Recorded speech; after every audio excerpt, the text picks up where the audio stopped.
Ginkumpirmar sang bana ni Anay DPWH Undersecretary Catalina Cabral na hindi na sila maghingyo sang autopsy sa bangkay sang anay opisyal matapos nasapuan ang lawas sini sa idanom sang pilas sa Cannon Road, Tuba, Benguet. Suno sa bana nga si Engineer Cesar Cabral, nagapati ini kagang iya pamilya nga aksidente ang rason sang kamatayon sang former undersecretary. Nagatag naman sang payag ang abogado ni Cabral na dapat hatagan sang respeto ang pamilya kag hindi na pagdugangan ng kasubo nga ila na batsyagan.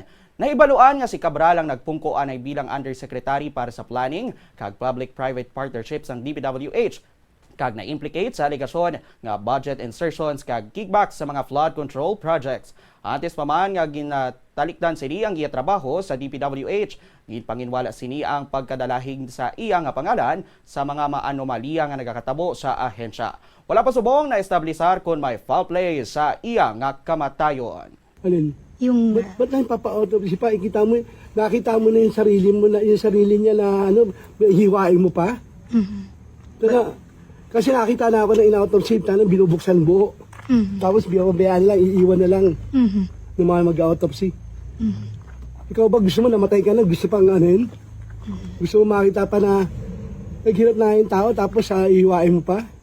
Para lang maano? Ano ang dahilan na wala naman sila nakita ng ano? Hinihiling ko lang kasi ako galing rin ang gobyerno eh. Sobra yung yan na nagpakahirap ang asawa ko. 42 years in service. Tapos ayan ang nangyayari.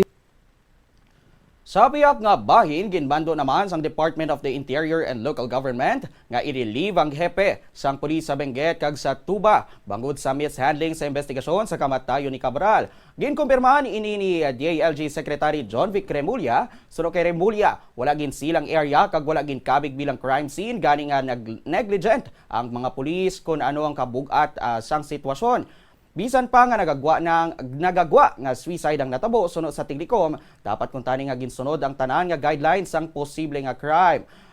Gintawag niya ini nga pigado nga trabaho sang pulis. Una na nagpanawagan ng Independent Commission for Infrastructure nga investigaran kung may foul play sa hitabo.